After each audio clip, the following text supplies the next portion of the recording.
Yo, welcome back everybody to a brand new video here on the second channel. It is now time to look at every single deck that got day 2 at NAIC this year. NAIC was the largest tournament of all time, having nearly 2,700 players. So it was a big one, and we're going to be looking at every deck that got day 2. We're going to look at the meta game, see what decks performed well, kind of what was expected to do well, what the certain decks were running to counter certain other decks, see where the meta was headed in this tournament. Of course, see what decks underperformed, what decks flopped, what decks did better than expected, all that stuff we're going to look at here. And I'm excited because, I mean, this was a pretty big tournament, like I said, nearly having 2,700 players. And the format is a lot different than it was in the Temporal Forces meta. I would argue this format is better than the Temporal Forces Charizard format for sure.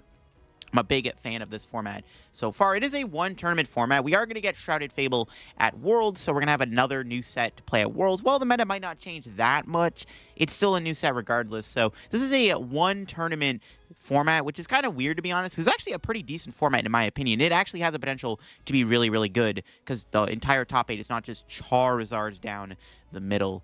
But yeah, if y'all are going to want to enjoy today's video here, make sure to leave a like on the video. Make sure to subscribe down below. We're on the road to 15K subs, and I'll leave a link to Limitless here down in the description below. If you want to go look at any of the decks for yourself, you want to build any of these decks, definitely check out Limitless, link down below, the site I'm using. So without further ado, let's get into every deck that got day 2. So we'll start off with the top 8 and kind of talk about the top 8 for a bit. So we got to talk about the winning list here. Andrew Hedrick won another tournament this year, with it being NAIC, the big one. Of course, winning NAIC is a pretty big deal, and Andrew Hedrick is already on the road to being known as one of the GOATs in the game, because he has won, this is his 4th major tournament win now, which is crazy. But yeah, he did win with Lost Zone Box. I did play Lost Box too, but I'm not going to lie, I did not know about the Iron Thorns technology, because a lot of the Lost Box decks this weekend that performed well were all running Iron Thorns EX. And I didn't know about that, and I wish I did, because Iron Thorns is actually kind of a genius card to have in the deck. So basically the idea behind the Iron Thorns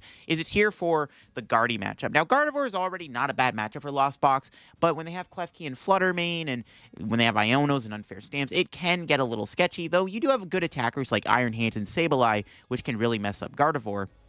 Iron Thorns definitely is a really cool attacker, because what you can do against Gardevoir is you can, like, Gust the Gardevoir EX in the active spot. If they're down their Turo, you can, like, go Roxanne Prime Catcher Gardevoir EX, put Iron Thorns into the active spot, and Gardevoir EX cannot move, because Gardevoir's ability doesn't work under Iron Thorns. You can also do this when you knock something out. With Iron Thorns, you can force your opponent to not be able to do anything about the Iron Thorns. The only way they can really stop you is to use Fluttermane or Klefki to then use Gardevoir's ability, but if you've already taken those out, then the Iron Thorns basically shuts Gardevoir's ability off, making it so that they can't do anything for that turn, and that can be very deadly. That's why the Iron Thorns is so good within Lost Box. It does have other niche uses, like it could be good into Charizard. Any deck that runs Pidgeot, obviously, is another big one. So it's a really interesting concept, because Hedrick's list did not play Raikou, opted for the Thorns instead. Also, obviously, didn't play Roaring Moon EX or any other attackers. Really just Hands, Thorns, and Ursaluna, which is really all you need. The other thing with Hedrick's deck is it is extremely turbo. It's playing 4 Pokestop and 3 Lost Vacuum. So it is really trying to get to 7 in the Lost Zone turn 1, or even 10 turn 2. So it's really trying to just go super turbo, super aggressive. And it paid off, because Hedrick did win NAIC. There's a very, very good finals game against Stefan Ivanov. It was very, very intense. That first game was absolutely unbelievable. So definitely a really cool list, and this might be the best way to play Lost Box going forward. Of course, Gardevoir did basically make up a lot of the top 8, literally 6 of the top 8 spots for Gardevoir. Now, you could argue Charizard was kind of in that same boat, where it's like Charizard took up half the top 8. That was not fun. Or Charizard was BDIF. Gardevoir, I think, definitely on this point, is the BDIF. I think we can all agree Guardy is BDIF. But it did take up a lot of the spots, and it's kind of different than Charizard, in my opinion, mainly because the format isn't warped around Gardevoir. But yes, Gardevoir did do really good this weekend, as expected. Gardevoir did well. Now, the interesting about Stefan Ivanov's list here is he actually decides to play Hyper Aroma within the deck over the Unfair Stamp A-Spec. So, I get the logic. Hyper Aroma lets you play the game. If you get 3 rolls in play, you can Hyper Aroma and grab 3 Curlias, and that lets you set up pretty nicely. Now, because usually you'll go Team Evolution, right, to get your Curlias out, but when you have the Hyper Roma, you can use Hyper Roma to also set up your board pretty nicely. So it's an interesting concept for sure, and it did do Stefan really well because, you know, he managed all the way to get to the finals of NAIC, nearly winning his third NAIC, which is kind of crazy to be honest. So yeah, definitely an interesting list here with the Hyper Roma. It does have the Temple of Sinnoh and the Enhanced Hammer for the Lugia matchup. It's got the one Monkey Dory. The one thing also, he plays Klefki. Klefki's really interesting against Lost Box because, you know, when you go Flutter Mane, they can go Iron Bundle. When you have Klefki, they can't do that. They can't Flower Select at all under Klefki. You can also use Klefki against Raging Bolt, which is really interesting to shut off Ogre Pawn and Squawkabilly. Third place this year by Kyoto was playing the Tasagiri in the deck alongside the Klefki, but also then stuck to the Unfair stamp as the ace pick of choice. The Tasagiri is also very interesting, letting you find supporters. Guardy can tend to brick a little bit in the early game when you try to set up your Curlias, because really only your draw on the deck is just your 4 Iono. So having access to that Tasagiri does help the consistency just a little bit. And then we got to look at Kaiwin's list here. Not playing the Klefki, does have the Unfair stamp, does have a TM Devo in the deck too. Flutter Mane TM Devo can be a pretty dirty combo to do against stuff like Charizard, and even Dragapult for that matter. So definitely an interesting idea to play the one of Devo. And then we got another Guardy here in the top 8 here. This one does have the Unfair stamp and also plays the Klefki, but no Flutter Mane. So opted to not play Flutter Mane, instead decided to run Klefki, which is definitely an interesting choice for sure. And we got another Guardy list here to look at here by Henry Chow, who's playing it with double Flutter Mane. So one thing to take away with all these Guardy lists is they all actually are pretty different. Each of them are playing different cards. This Flutter Mane list here does play the double Flutter, or this Guardy list, sorry, plays the double Flutter Mane, and also plays Mimikyu. Something that Guardy hasn't really been playing this format is Mimikyu, but Henry decided to put the Mimikyu back in. And there's also the Hyper Roma in the deck too, as the ace spec, which is also very interesting. So pretty cool list. Plays Luxurious Cape and Devo. So really teched out the list for this tournament. And then finally we got Natalie Minolar with the Guardy list 2, playing the Unfair stamp and also having that TM Devo within the deck. Played the exact 60 as Kaiwin, obviously, but yeah, cool stuff, cool stuff. So yeah, Guardy dominated the tournament, but of course at, you know, the 8th place we got Andrew Gantner here playing the basically the same deck as Andrew Hedrick. There's a few differences, but I think the difference might have been like into the Pokegears, because Andrew Gantner here only plays the 3 Pokestops as opposed to the 4 that Hedrick played, but does have obviously the same Pokemon lineup, the same, like most of the stuff is basically identical here in the deck. So yeah, that's an interesting top 8. 6 Gardevoir, 2 Lost Box. Definitely very interesting. However, outside of the top 8, we did have Brent Tonneson, unfortunately Bubble here, with Guardy, same 60 as Kaiwin and Natalie. And then, of course, we did have a control deck here, a Snorlax stall deck here in top 16. We see Ben Cryer here getting 10th place with Snorlax stall. I don't think Snorlax stall was in a bad spot this weekend. Gardevoir were playing the Turos and whatnot, which obviously would have been kind of annoying. Lost Box also doing really good. Might not have been ideal for Snorlax, but Lost Box also is not playing Spiritomb, which is a lot better for Snorlax to deal with. So, honestly, if Snorlax did make it in the top 8, there's a good chance Snorlax could have won NAIC, or at least could have done decently well at NAIC here. But yeah, did still do good. Stall still having a decent run here, getting top 16. I'm not surprised to see that at all. There was a Miraidon that did pretty good too in top 16. I didn't know Miraidon was going to be as good for this tournament, because I was like, well, Raging Bull seems to be the better, like, aggressive 2-prizer deck, but Miraidon still had a few tricks up its sleeve. It does have a better Gardevoir matchup than Raging Bull, which I think might have been the selling point behind playing it. So yeah, maybe Miraidon is a lot better than we all give it credit for. This list is very interesting. Opting to play 4 Boss and 4 Arven. No Iono, no Research, playing double Squawkabilly. So like a super turbo kind of just all-in list, which is very interesting to see. Then we got another Guardy here, piloted by Grant Manley here in the top 16.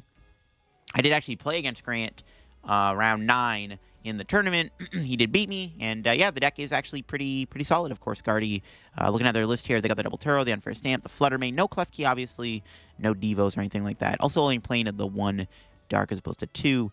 Then there was a Raging Bolt in top 16 too by Brandon Salazar. So Raging Bolt still ended up having somewhat of a decent showing here, getting top 16. There were a couple Raging Bolts that did good in this tournament, which we'll look at soon. And Brandon's list here, pretty straightforward, what we've been seeing before. Does play double Sandy Shocks as the 1-prizer, and then has the EX in the deck. The EX is extra energy acceleration in the late game, which can be pretty good. And then, of course, playing of the Pokemon catchers in the deck for that additional bit of gust. And it did do Brandon good, as obviously they did get top 16. Another big thing to note here is Jacob I getting top 16 with Turbo Reggie Drago. This is kind of fascinating. This deck has been doing good recently in like online tournaments. It's been getting a little bit of hype, but I don't know if anyone was really expecting the deck to actually get top 16. This might actually be Reggie Drago V-Star's highest performance yet since it's been released, which is honestly really exciting to see. Apart from, okay, it did win NAIC.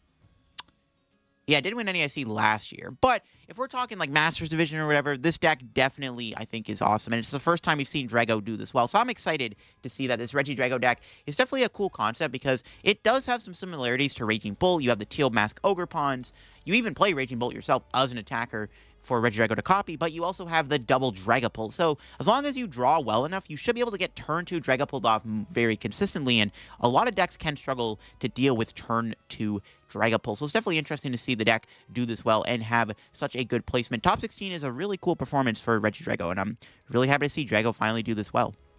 We got Sawyer Melvin here in the top 16 too with the Lost Zone deck. Again, same concept as what Andrew Hedrick played, plays 4 Pokestops. It's got the one difference is being the hassle over the Roxanne. So the hassle is definitely an interesting idea. It does allow you to look at the top 8 cards of your deck when something gets knocked out, and you can put 3 of them in your hand. Very cool card. I did a video today on Lost Box Okidogi, and I actually did run hassle within that deck. But yeah, it's a cool idea to have within Lost Box. It can allow you to pull off all these combos, because Lost Box, at the end of the day, is a combo-based deck, and sometimes you do need that to help you out.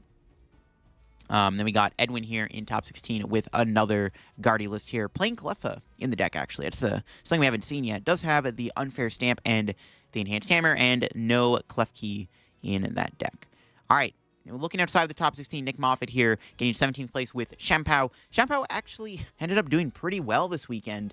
A lot of big players actually were on CPOW, and I kind of expected CPOW to actually be an okay pick for the tournament. I was like, honestly, if Dragapult flops, or even then, like, Shampoo isn't even that bad at Dragapult, I imagine. I can imagine the deck doing well, and of course, we did see Nick Moffitt here almost get top 16 with Shampoo. Not a bad deck. I know it is a bit weaker now, because it does lose that good Charizard matchup, but it might have a good Guardy matchup, and that might be the selling point behind wanting to play Shampoo, is it does have a good Gardevoir matchup. So who knows? Maybe that's kind of the idea there. Then we got Tord Reklev, basically having not only the highest Dragapult performance, but also the highest Charizard performance in the tournament. If you're not counting the Reggie Drago deck playing the Dragapult, this is the highest performance for Dragapult DX with Dreepies, and the highest Charizard performance. Tord did play Charizard with Dragapult. Pretty crazy stuff. Now, I know Tord did a masterclass for Dragapult, and I don't think he included the Charizard Dragapult idea. But this is something that also has been seen already, is using Charizard Dragapult. That hasn't really had much success, though, outside of like a few okay placements in online tournaments. Never really was a deck people were looking at. When looking at Dragapult and Charizard, everyone's like, oh, play with Pidgeot. You know, not together like this, but Tord decided to play them together. In fact, Tord does play 3 Stage 2s. He plays Dragapult, Charizard, and Pidgeot within the deck. So, in all honesty, it's an interesting concept. It's more or less like a Charizard EX deck, because you have more Charizard than Dragapult, but I'm sure Dragapult can come up quite a bit. And obviously, only Tord could do this well with a wacky deck like this. And who knows, maybe the best way to play Dragapult is literally going to be with Charizard. We'll have to see if Tord's deck does well going forward. And then we got Ian Robb here doing good with Miraidon in top 32. I also played against Ian Robb at NAIC.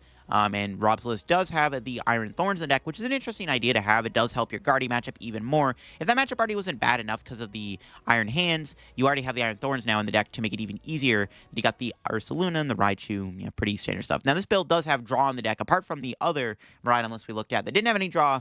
Ian Rob's list does play 4 Research and 3 Iono, so does want to draw cards. So there you go. And we got another deck here to look at. We got a Future Hands deck played by Nicholas. So yeah, definitely an interesting list to see do well. This is another deck that has been doing okay in online tournaments and wasn't even that poorly positioned for this tournament, especially with Gardevoir's performance. I would imagine that Future Hands does have a good Gardevoir matchup, and this build definitely does seem to be good into Gardevoir because you do have the Iron Hands Onslaught, which can be very annoying. The only thing Guardy can do is like counter catch or Screamtail your Iron Hands with the baton on. But I'm not surprised to see Future Hands do well, and does have the Iron Thorns, which makes your Lugia and even your Guardy matchup even better. So Let's see where future hands goes. Got Alex Szymanski here doing good. Surprisingly, the highest performing Lugia deck actually was not running any Cinccino. It was a bit of a different take on Lugia. It actually was playing a weird Earthen Vessel with a couple of basic lightning energy. So it's basically trying to capitalize on Iron Hands EX, and that is what Alex Szymanski was able to do here with their deck. They also were playing the Drapion. This deck was actually built to beat Gardevoir because you can use Iron Hands. If they attack with Gardevoir EX, you either have the Iron Bundle or you can go into Drapion V, which Drapion V may not see that much play anymore due to Mew being non-existent due to rotating. But Drapion can still put 4 energy on it and 1-hit KO a Gardevoir EX out of nowhere, and that's basically the idea behind playing in the Drapion within the deck. So, pretty wacky deck from Alex Szymanski, but I mean, it makes sense, right? And it definitely is a different way to play Lugia. It does have that weird ear in the deck, too, as opposed to playing Cinccino. That's kind of your big nuke attacker, so that's cool to see. And then we got another Dragapult here. This was the highest placing non-Charizard build of Dragapult. It was Dragapult with Pidgeot doing a top 32 run. Does have the Neo Upper Energy as the A-Spec in the deck. Does have the Roseanne and the Mela. I'm not surprised to see Dragapult underperform this much.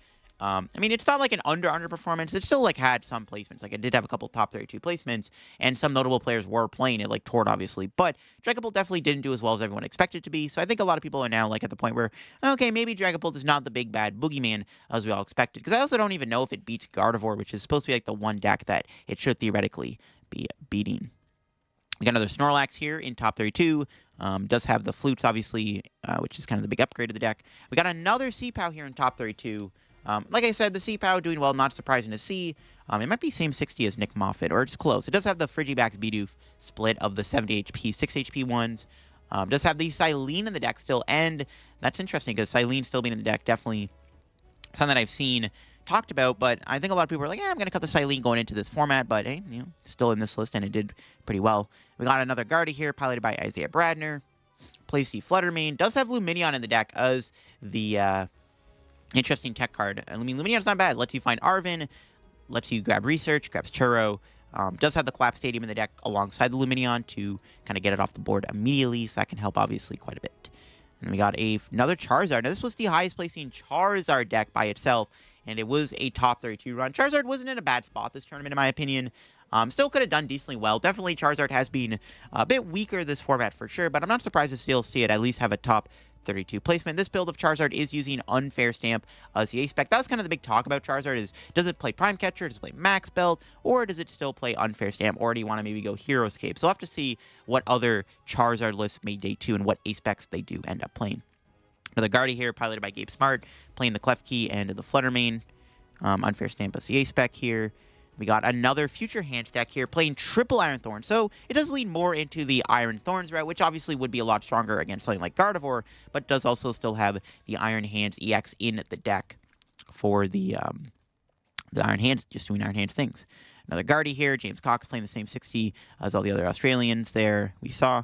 And then we got my boy Sashi Narain, my friend, playing the Raging Bolt to a top 32 finish. Actually playing a bit of a spicier take on Raging Bolt. Now, Sashi was on stream, and he decided to play Jamming Tower within the deck. So the idea behind Jamming Tower is it's there to slow down Gardevoir. You put the Jamming Tower down, and then you stop Gardevoir from being able to play TM Evolution, and obviously prevents them from putting Bravery Charm into play. So you just try to slow down Gardevoir a little bit with the Jamming Tower, and that should hopefully give you enough edge to just run them over. It can be very annoying for Gardevoir to deal with when they can't use stuff like TM Evolution. And then you got the Temple of Sinnoh in the deck, which obviously does help a lot against Lugia, which is potentially Raging Bull's other awkwardly bad matchup. So yeah, really cool to see my friend get a top 32 placement. So big shout out to Sashi there for the top 32 run. And Henry Brain here in top 32. Also with the Gardevoir deck, big technology in the deck was playing at the Squawkabilly, allowing you to basically just draw more cards. Kind of the same logic as that Lumineon that Isaiah Bradner had, just allows you to draw more cards, see more cards, and lets you set up a little bit easier. And then we got another Lugia in top 32 here by Isaiah Chaville. This one was a more normal build, playing of the Cinccino in the deck still, has the Legacy Energy, has the Iron Hands, plays Iron Bundle, does play one copy of Carmine, and has the Roseanne's backup in the deck, which is interesting. Also playing triple Jamming Tower, so really teched out against Gardevoir, only playing a 3-2 line of Lugia. But yeah, pretty cool to see. Lugia was very popular this weekend. It was the most played deck in the tournament, actually. Then we got Lucas here bubbling out of top 32 with the Seapow deck. Lucas's build does seem to just be like the normal build we saw from the past format, except instead of Silene, there's an enhanced hammer in the deck for the Lugia matchup to make the Lugia matchup a lot more winnable. Because against Lugia, you can always take a 2-prize knockout and that's why the Enhanced Hammer allows you to remove the Legacy Energy, which lets you just kind of 2/2/2 Lugia a lot easier. And we got another Guardy here doing pretty good with the Temple of Sinnoh. Got the Unfair Stamp in the deck. Does play the Flutter Mane. Does play Spiritomb also, which is interesting to help against Charizard and Dragapult and any other deck using Rotom. Then we got Ryan Nucci, same 60 to Grant Manley in the tournament here. Yeah, nothing too crazy in the list there. Oh, it's gonna take a minute to load. There we go. Whoa, whoops, what the heck? All right, hold on. Now we gotta go back down. I don't know what just happened there. All right, next up we got another Guardy here playing the. Oh, whoops. Was that the same one we just looked at? The Snorlax below Guardy. Okay, my bad. Yeah, so we got another Snorlax here in day 2. Surprisingly, Snorlax did better than Pidgeot Control. I guess Pidgeot Control is a little bit worse for this tournament due to the fact that, I guess, it was just kind of more countered than it was before, or it was a little more hostile, where Snorlax definitely just kind of no one really has respected it as much. And yeah, I guess a couple Snorlax that did sneak in some decent placements. Got William Azevedo here playing the Charizard. No surprise. William is playing Charizard again. Does have an interesting list here. Plays Canceling Clone, plays Unfair Stamp as the Ace back, plays Enhanced Hammer, plays Collapsed Temple and Jamming Tower, 3 stadiums, and has the Mist Energy in the deck. So trying to beat Dragapult, trying to beat Gardevoir, trying to beat Lugia all in one. That's the thing with Charizard. It really can do this all in one package. Michael Premont actually also played Charizard Dragapult 2. Different list than Tord, though. Opted to play a heavier line of Dragapult, but still did have a 1/1 Charizard in the deck, because Charizard is just such an unbelievably broken card. So kind of makes sense to have the Charizard and the Dragapult in the deck. And the Charizard definitely can help in a lot of situations, because you can go early Dragapult and then late game Charizard with an Iono and really make it hard for the opponent to deal with you. So I do get the idea behind still playing the Charizard. Another interesting thing, actually, opted to play Neo Upper as the Ace Spec still within the deck, despite having the Charizard for that extra energy acceleration. It's definitely an interesting idea for sure. Definitely cool. Then we got another Guardy here with the Unfair Stamp, double TM Evo, playing Temple Sinnoh and Artisan 2, no Klefki, obviously, and then we got another Guardy here with the Unfair Stamp, Enhanced Hammer, playing the Devo and a Town Store. Town Store is interesting because you do play the 5 tools. Does have the Klefki Flutter Mane package also in that deck. And we got the highest placing Pidgeot control deck here by none other than Alessandro Cremascoli, of course, one of the control gods right now. Now, Alessandro's list was very interesting, so it does have a lot of similarities to what we've been seeing in the online control decks with the Pidgeot, the Luxray, the Wellspring Ogerpon, Shiyu, or Sluna.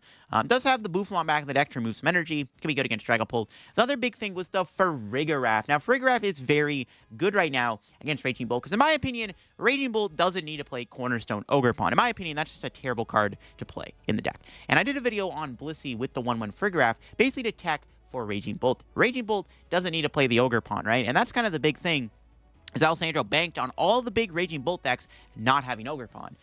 And if you put the Farigiraf in play against Raging Bolt literally can't win the game, because they have no way to knock out your Farigiraf. And that's basically the idea behind the Farigiraf. It just auto-wins Raging Bolt if they don't play Ogerpon. And most Raging Bolt lists, in my opinion, don't play Cornerstone Ogerpon, because that card is bad and not necessary. And Alessandro really capitalized on that with the Farigiraf in his control list here. Next up, we have the highest placing Ancient Box deck, a deck that I was very key on trying out for this tournament. If I didn't go Lost Box, I would have probably played Ancient Box. We got Andrew Kennett here playing Ancient Box. Does play the Walking Wake in the deck over the Koraidon. Doesn't play Water Energy, though. Also, the interesting thing about the Ancient Box list this weekend, they were all playing Secret Box as the Ace-Spec over Awakening Drum. Secret Box is very fascinating, as it allows you to discard 3 other cards from your hand. Basically allows you to, fuel your discard a lot quicker with Ancient Pokemon. And then you can search your deck for an item, a tool, supporter, and a stadium. And that's a really strong effect. And it does allow you to discard cards from your hand, which you can just dump away a lot of your Ancient cards. So it makes sense why it saw a lot of play this weekend. Got another Regidrago deck here in the top 64. Does have Radiant Charizard in the deck. Doesn't play the Noivern that we saw. Does have the couple more stadiums, though. 2 Temple Sinnohs and a Jamming Tower. But yeah, really cool to see the Regidrago have a couple of decent placements at NAIC. The Snorlax deck here in the tournament doing well. We got another Raging Bolt here played by Colin Matthews. Playing it with Iron Bundles is also an interesting idea. Does have the 3 Pokemon catchers in the deck, a little bit heavier on the Gust. Plays a superior energy retrieval alongside the 3 energy retrievals and opts to play the Pokestops as a stadium. Another Guardy here playing a Vacuum, which is a smart tech card for certain matchups, as Flutter Mane and whatnot.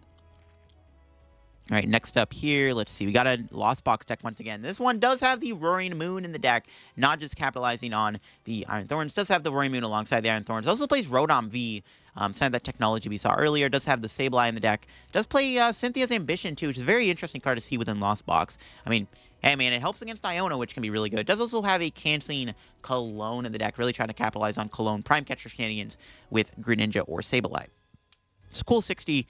A lot going on in the list, obviously, but did do pretty good regardless. We got another Miraidon here playing the Iron Thorns in the deck too. And yeah, does have just 4 Iono. No research in the build, just 4 Iono and 4 Arven for the supporter account, which is kind of cool to see. We got my friend Alan Zoo here playing the Guardy list with the 3 Iono, 2 Turo. Does have the Mew EX in the deck as the big kind of tech card in the deck. Does have the Unfair Stamp as the Aspect 2, obviously. We got another Lugia deck here, playing the Cinccino. Got the hands. Does have Flutter Mane. So some Lugia lists this weekend were playing Flutter Mane. Can be really good in the mirror. Also very good into Lost Box, too. That's kind of the idea behind running the Flutter Mane and Lugia. And also can be somewhat useful into Gardevoir, too. And we got another Guardy here in the tournament, doing pretty good. We got Pedro playing a Lost Box. Pedro has been playing Lost Box for a while. Pedro did not play the Iron Thorns, did opt to play the Roaring Moon EX in the deck. Also had the Spirit Tomb in the deck too. Played Counter Catcher in the deck and Prime Catcher and Boss, so 3 Gusting cards. Didn't run Pokestop, opted to play the double Artisan instead. So that's cool to see. And then we got another Raging Bolt here. This one having the Pokemon Catchers in the deck, and still has the Pokestops too. And see, no Cornerstone Ogerpon. Look at that. We got a couple more Lost Box to look at. We got this Lost Box here. Same 60 as Andrew Grantner. And we got another Lost Zone here, played by Makani Tran. Same concept, though. The Thorns, Hands, and the Ursaluna concept still prevailed for Makani Tran. Similar 60 to actually what Sawyer was playing. Does have the Hassle in the deck over the Roxanne. Another Lugia here to look at. This one does have Weirder in the deck, and a 1/1 Cinccino. So I guess kind of the idea behind the Cinccino being a lot less popular than Lugia was like, well, you got Weirder, which could be better, or Cinccino's role is not as needed anymore. It's an interesting idea to not play the Cinccino. Does play double Blood Moon Ursaluna, though, which I kind of like the idea of that, because you can use Ursaluna early in the game, too, thanks to Archeops building up. Like, you literally use it on the turn you go double Archeops if you really wanted to. We got Pedro Petrucci here playing the same 60 as William Azevedo with the Charizard. We got Celio on the Guardy with the Squawk. Same 60 as Henry Brand. We got a couple more Lost Zones to look at. We got Nathan Stratford. Same 60. It looks like a Sawyer Melbourne and kind of like Makani Tran 2. We got another Lost Zone deck. This one did not play the Iron Thorns. Did also, it looks similar to actually what Pedro's playing. It does have Hassle in the deck alongside the Roxanne. It does play the Tomb, the Bundle, the normal stuff you were seeing. So yeah, cool stuff, cool stuff. We got another Guardy here with the Unfair Stamp. And no Klefki.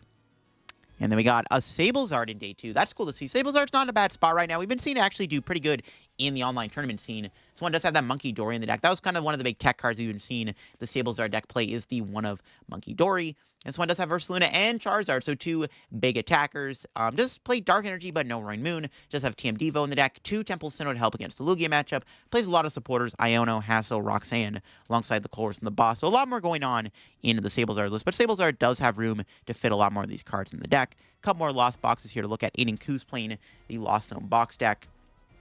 Does have the Moon in the deck. Doesn't play the Iron Thorns, did play the Moon. Does also have the Temple of Sinnoh Pokestop Town Store split, which is cool to see. 3 different stadiums. And then we got another Lost Zone list. Oh, that was... Oh, my bad, my bad. I mixed the 2 up. Aiden Kus was playing this build here with the Iron Thorns. Okay, my bad, my bad. The build before... Okay, never mind. My bad, my bad. But yeah, we got the Aiden Kus list here. Does have the Spirit Tomb in the deck. And it does, yeah, similar to like what we saw with Andrew Gaynor play with the 3 Pokestops and whatnot, but did have the Spirit Tomb in the deck. Yeah, okay, my bad. Liam was playing the Roaring Moon build here with 3 stadium split. I did think about Temple of Sinnoh 2 and Lost Box. That's another thing I was gonna say. We got a Snorlax here in day 2. Playing Radiant Alakazam as a Radiant's also interesting. We got a Gardevoir here in day 2 again with the Unfair Stamp. Another Miraidon making day 2 here. Not playing at the Iron Thorns. Also opting to not play any draw on the deck, just playing the 4 Arven and 3 Boss. Lost Box deck here. Playing the Hands, Raikou, Ursaluna, 2 Sableye, a little bit more turbo, like we've been seeing in the online tournament scene without the Moon and the double Sableye. Just play the Rotom in the deck, too, for that extra bit of draw. And then we got another Raging Bolt here, playing the 2 Pokemon Catchers in the deck, and has the Sandy Shocks.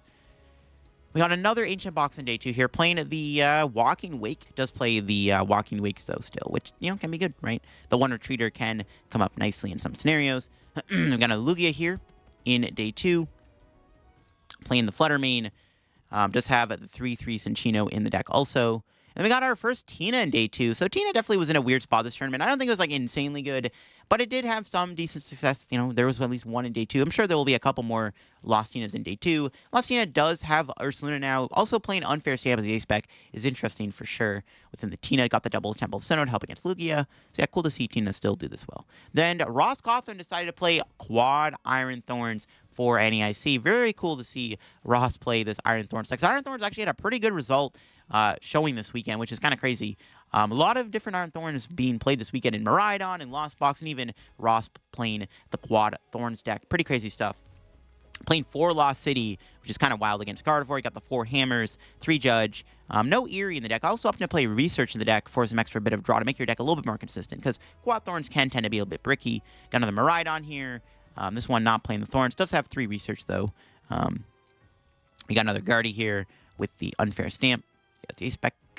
And we got another Raging Bolt build here, playing the 2 different Sandy Shocks deck for the consistency. And then we got a Goldango in day 2 here. That's cool. Goldango actually did decent this tournament. There were a couple within day 2. Cool to see it. This one does play the Rev Room in the deck. Plays Hyper Aroma. The A-Spec does play the one of Enhanced Hammer. Has Canceling Clone. Cool stuff, cool stuff. Yeah, I'm always happy to see Goldango do well. So it's nice to see Goldango have a pretty good showing.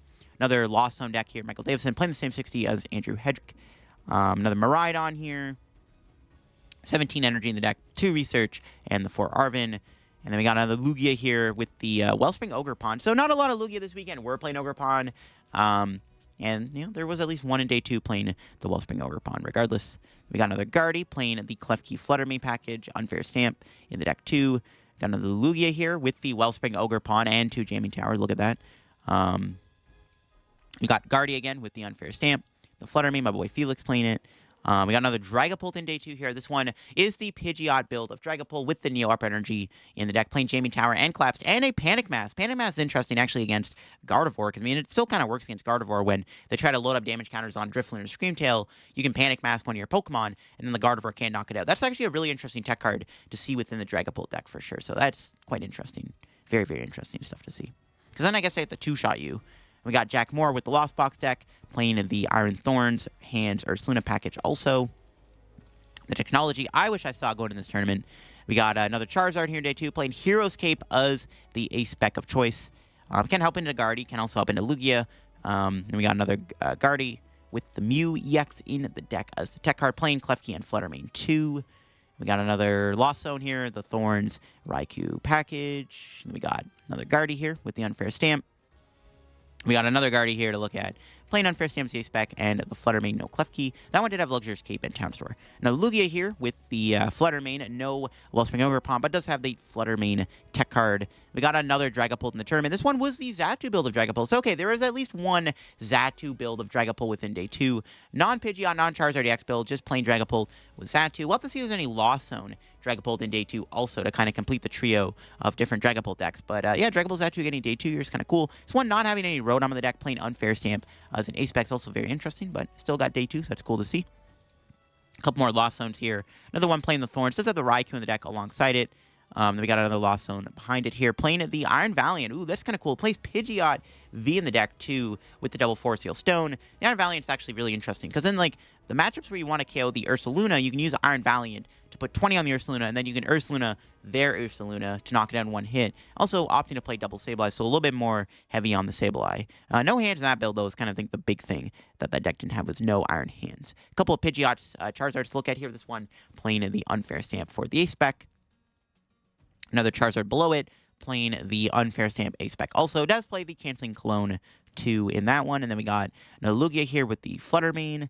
We got another Guardy here. Vini Fernandez decided to play Guardy this weekend. Same 60 what Gabriel played with the Fluttermane in the deck here. And the Unfair Stamp, obviously, is the A-Spec. Another Lost Box here by Hegster with the Hands Thorns. Does have the Raikou in the deck also, though, for the bit of aggression. And And then we got Zach Lesage on in the Ancient Box deck too with the Secret Box and does play the Koraidon. So stuck with the Koraidon on the deck, but was playing the Secret Box. Ancient Box definitely could have done a lot better this tournament due to how much Gardevoir there was. All the big players were on Gardevoir. There's so much Gardevoir within day 2. So yeah, then we got another Tina Lost Zone deck here playing Prime Catcher as a spec in this one. Does play the Ursaluna also. So a couple of Tinas in day 2 at least. Another Lost Zone deck, same 60 as Andrew Gantner. We got a Lost Box here. No Thorns, but does have the Hands, Raikou, Ursaluna, so kind of like the ones we've been seeing in the online tournament scenes for a little bit. Let's see here. We got another Lugia with the Flutter Mane in the deck. And then we got another Lost Box deck here with, of course, the package of Thorns, Hands, Ursaluna. It does have the Raikou also. We got another Lugia here in day 2, playing the Wellspring Ogerpon.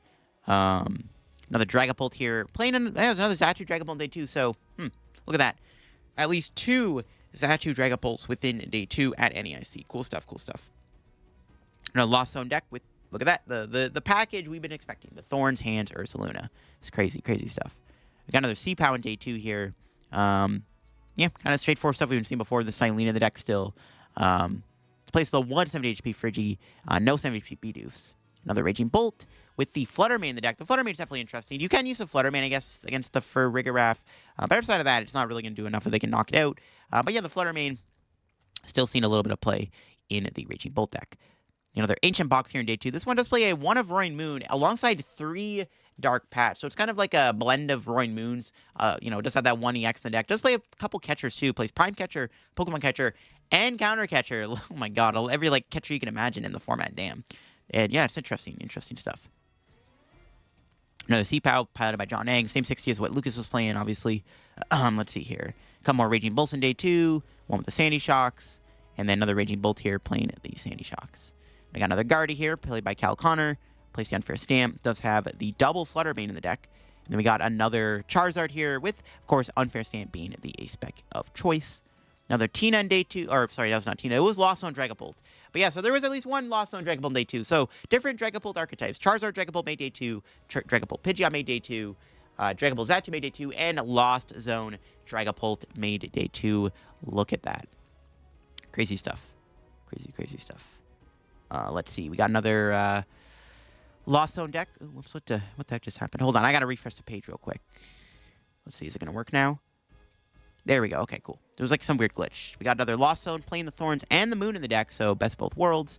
Another Dragapult day 2. This one was the Pidgeot Dragapult deck once again, playing the Neo Up Energy. Does fund the Hawlucha in the deck so that Dragapult can knock out certain 70 HP Pokemon like Ralts.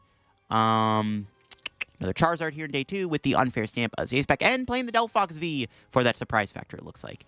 And then we got another Lost Zone here with Thorns, Ursaluna, or Hands. Another Guardy here, piloted by Rahul.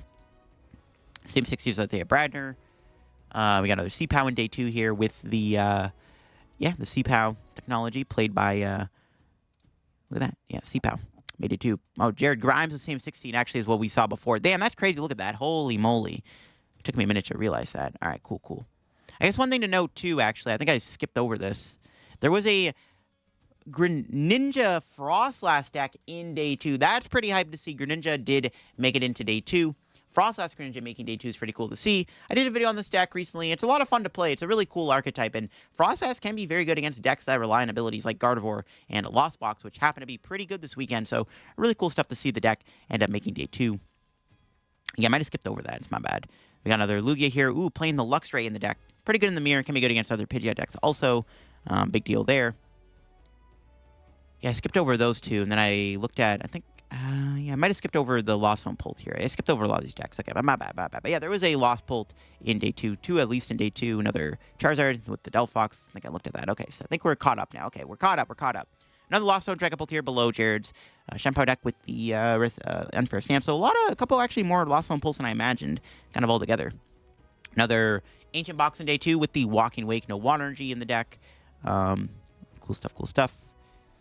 We got another Lugia with the Wellspring Ogerpon in the deck. Another Lugia below it, no Wellspring Ogerpon. A couple more Lost Zone boxes. This one did have Cornerstone Ogerpon in the deck, trying to respect the Zard matchup a little bit more, I guess. And the Ogerpon in Lost Box ain't a bad idea either, right? So we got another Lost Box here with no Thorns.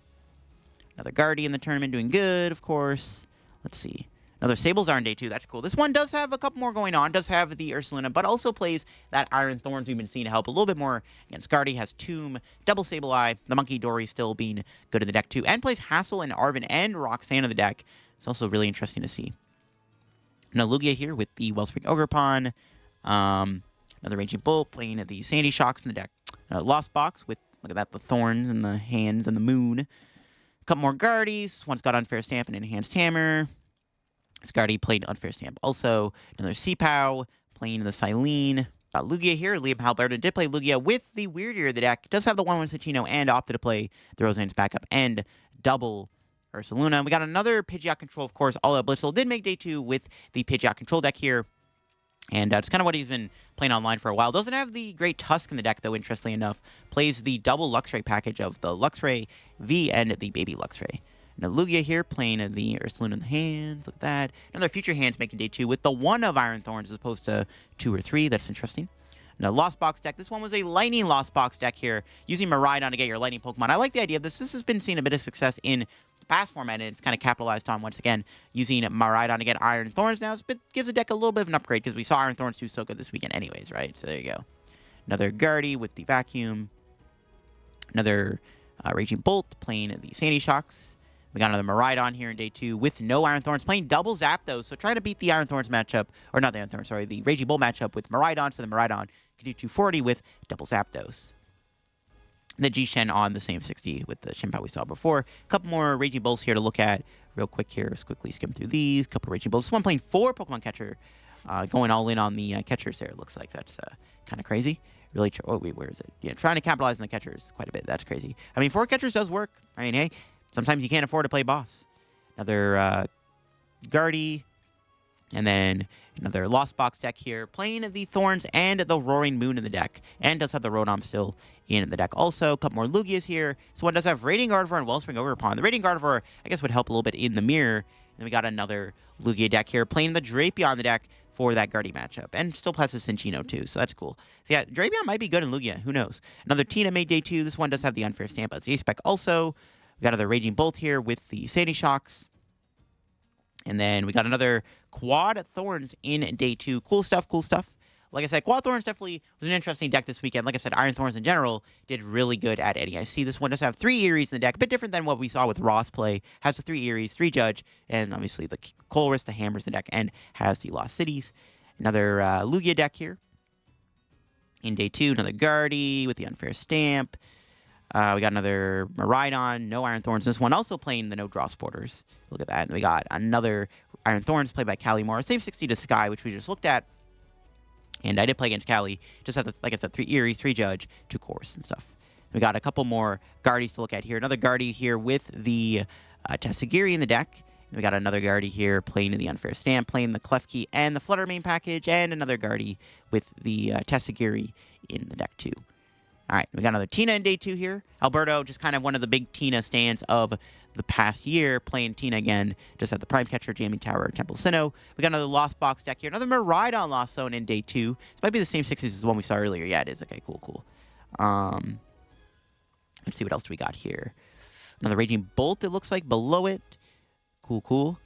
We got another Lost Zone deck with the Hands, Raikou, and the Moon in the deck. No Thorns, but does have that usual package we're seeing. And we got a couple more Guardies we got to look at here. Actually, I skipped over these Guardy lists here. We'll look at these 3 Guardy decks real quick here.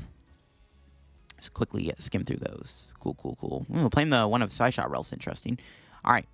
Now, Lugia playing in the 4-3 Cinccino. Does have the hands and everything like that. We got another Goldengo in day 2. JW Creewall playing at Goldengo to day 2. Pretty cool to see a couple of Goldengos in day 2. This one not playing the Rev Room does still have, of course, the Palkia. Plays the Woman Bibarel over the Rev Room. We got another Regidrago within day 2. Really hyped to see a couple of Dragos in day 2 here. This one is really cool to see make day 2. Maybe actually similar 60 to what we saw earlier. It does have the Halucha in the deck also. We got another Lugia here in day 2. Let's see, we got a Snorlax here in day 2 here. Playing Diancie is interesting to prevent boss and stuff. Cool, cool. We got another Raging Bolt. This time we got Lost Zone Raging Bolt in day 2. Look at that. Lost Bolt making day 2. Does play the Double Bolt, does have the one of Sandy Shocks and the Iron Hands EX. The thing with Lost Bolt, you can get a lot of energy and play with Mirage Gate and Sawdust. You have 2 different energy accelerations in the deck, so that's cool to see the deck still get day 2. And then below it, we have another normal, just turbo Teal Mask Ogre-Pon Raging Bolt deck with the Sandy Shocks. Another Gardevoir. We got another C-Pow here. With the one of hands double clone. My boy Sergio Rodriguez playing the double clone there. And then we got another Lugia playing Charizard, Ogre-Pon, and Ursaluna. So really going all in on the attacking tech cards. And then we got another Guardy. A couple of Miraidons here back to back. Let's see, we got one Miraidon, and then we got another Miraidon here back to back. This one playing 4 energy stickers. So really trying to capitalize on getting energy into play with the 4 generator and the 4 sticker. Another Lost Bolt in day 2 here. Look at that. So a couple more Lost Bolts than expected. I guess Lost Bolt actually was the most popular way to play Dragapult in day 2 from the looks of it. I'll just see if there's any more. Another Raging Bolt, another Regidrago in day 2. We got Yoshi Tate playing it. Yoshi's known to play the Rogues, and this one is a little bit different than the ones we've been seeing, because it does play Gardenia's Vigor in the deck, plays a couple Carmine, plays Cypher Maniac, Turo, 1 Iono, plays a Garchomp V in the deck that can snipe for 220. So really cool stuff. Really cool stuff. Another Guardian day 2 with the Hyper Aroma as A-Spec. We got a Dialga day 2. So Dialga did have a couple day 2 placements. It wasn't a bad play for the tournament. The Guardian matchup might be a little bit shakier, though. That maybe is why we didn't see Dialga do as well. And we got another Raging Bull playing the Flutter Mane and the Sandy Shocks. A couple Guardies here. We'll quickly look at those. That one did have the Hyper Aroma. This one's got the Unfair Stamp. Another Charizard making day 2 here with the Hero's Cape as the A-Spec of choice. And add Roseanne's back into the deck, too. A couple more Raging Bulls. This one I decided lean in the deck. Interesting. Oh, whoops. Already looked at that build. Another Raging Bolt here, playing the Sandy Shocks, and yeah, look at that. Plays a couple catchers. A couple more Lost Bolts. Yeah, Lost Bolt definitely was the most popular way to play Dragapult. Does that mean it is the best way? Even though it's not the highest performing Dragapult deck, does that mean that Lost Bolt is the best way to play? Because it was the most popular way to play Dragapult in day 2, it looks like. Who knows? Another Lost Tina here with the Prime Catcher. Another Lost Zone deck here with the Raikou hands, the Sableye, and the Ursaluna. No Thorns, obviously. And then we got another Snorlax control within day 2. So yeah, a lot of Snorlax in day 2. Well, not a lot, but a few. And we got another Zard here playing at the Hero's Cape as the A-Spec. My boy Daniel. Then we got another Lugia here with the Wellspring Ogre-Pon in the deck. Let's see. Another Raging Bolt. So yeah, so far we haven't seen any Raging Bulls play the Cornerstone Ogre-Pon. We got another Charizard Dragapult deck here. This one's interesting. It's playing Monkey Dory 2 alongside 3 Luminous Energy, which you can put Luminous Energy on a Dragapult and the fire on it to build it up, I guess, which is kind of cool. Yeah, it's interesting. Monkey Dory, I guess, would help a little bit in the mirror match. Interesting. Another Lugia with the Wellspring Ogre-Pon. Another Raging Bolt here with the Flutter Mane and the Sandy Shocks. Another Lugia here with the Flutter Mane and the Iron Hands. And another Raging Bolt below that with the Sandy Shocks. Let's see here. We got another Lost Zone deck. And then we got a couple more Lugias. Oh, hold up. I skipped over myself. Look at that. Boom. And here is the list I did play to day 2. Here is my Lost Zone deck that I got day 2 with. Yeah, there you go. I already did a tournament report on the deck, obviously, here on the second channel. If you want to hear more of my thoughts on the deck, definitely go check out the second channel video down below. I'm going to try to skim through most of these decks here, running very tight on time. This video's been going on for quite a while now. So let's quickly look at some of these decks here. We got a Lost Bolt here in day 2. So yeah, Lost Bolt did pretty good in day 2. Well, it had a lot of day 2 placements. It didn't do as well as the other Dragapult decks, but had a lot of day 2 placements. Another Miraidon with no Thorns. Another Pidgeot control here within day 2. Does have the Cloth in the deck. And the Cloth could still be good into Charizard, and I guess Dragapult would be a good matchup for the Cloth also, obviously, to move their energies. Another Turbo Future Hands deck. This one does play 3 Thorns, so like I said, going more in on the Thorns. It looks like interesting stuff. We got a Lost Zone deck here, playing the Moon, Hands, Ursaluna. Does have 2, and a Monkey Dory in the deck's interesting. So a little bit of technology there. A couple of Guardies here. Quickly click on those, see if there's anything crazy going on. Nothing too crazy. Another Zard in day 2, playing the Hero's Cape for the A-Spec.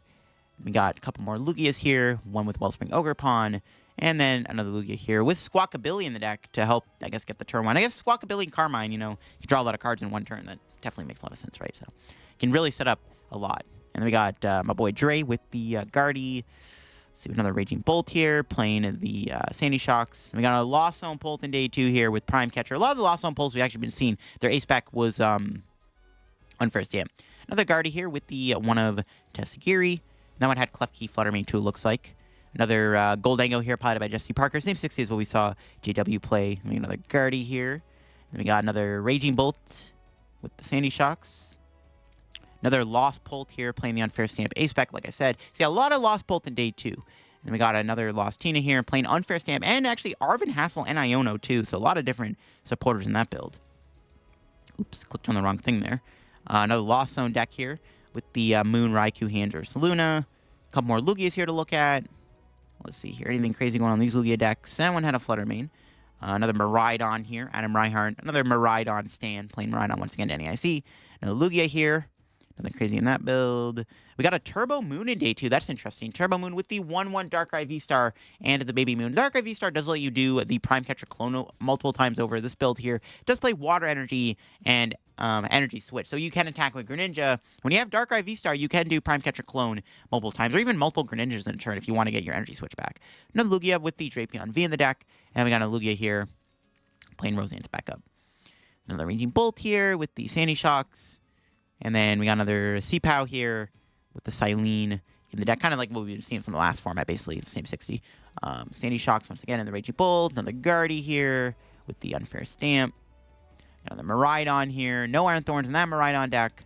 And we got another Guardy here below it. Ooh, playing the Pheasandipides is actually really interesting. Its ability, when it has a Dark Energy on it, and it takes damage from attack, you flip a coin of heads, prevent that damage. So this can be a very annoying card to deal with. I actually still have to do a video on this card actually on the main channel. So who knows? Maybe playing a Guardy is the best way to play it because you can actually build it up a lot more efficiently, I guess. That makes sense. Could be good in the mirror. You never know. Lost Box deck here, playing the Rotom. A couple more Raging Bolts with the Sandy Shocks. Let's see. We got another Raging Bolt here with the Sandy Shocks. Both Sandy Shocks. We got 3 Lugias to look at. We'll quickly look at these. This one has Radzard in it. Let's see if there's anything crazy in this one. Does have Flutter Mane in this build. And this Lugia build here does play... look at that. Yeah, no, nothing crazy. Okay. Another Raging Bolt. This one does have Cornerstone Ogerpon. So there's at least one Raging Bolt deck in day 2 with the Cornerstone Ogerpon. We got another Pidgeot Control here in day 2. Does play the Luxrays in the deck. The double Luxray has the Shiyu and the Wellspring Ogerpon and stuff like that.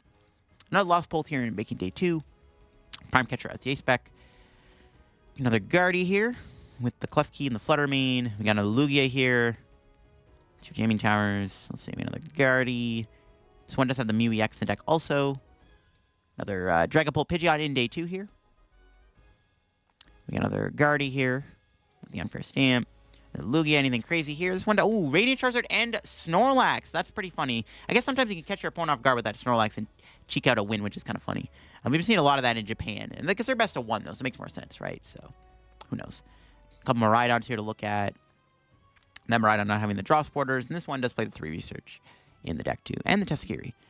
We got another Lost Tina in day 2 here with the Tomb, does have the Ursaluda, the double Jamming Tower, and Unfair Stamp as the A-Spec of choice. Interesting. A couple more Lugias quickly to look at here, real quick. Let's see. Okay, no Lost Box deck here. Yeah, same 60 as Andrew Hedrick. No Lugia. And then let's see here. We got another Raging Bolt here with the Flutter Mane in the deck. No Sandy Shocks. Another Dragapult Pidgeot in day 2 here. And then we got another Miraidon here in day 2. Playing the Morpeko. The Morpeko allows you to look at the top card of your deck. So you can like use it. If you see an energy, you can be like, oh, I'm going to keep the energy there. And then I can, look at that generator into more energy. They got another Pidgeot Control in day 2. This one's Pidgeot with the Charizard. So kind of like what we saw from LA Regionals. Has the Entei in the deck, the Regieleki still. Yeah, it's kind of like the LA Regionals build. Does have a few new additions, obviously, the Wellspring Ogerpon and the Ursaluna being nice big additions to the deck. Another Raging Bolt here with the Ogerpon in the deck. And we got Lugia in the deck here. Lugia in the deck. What the heck am I saying? Been talking so long, dude. I'm like, my words are getting mixed up. Lugia Flutter Mane in the deck is what I meant to say. Another Guardy here with the Unfair Stamp. Another Lost Box deck here with no Thorns.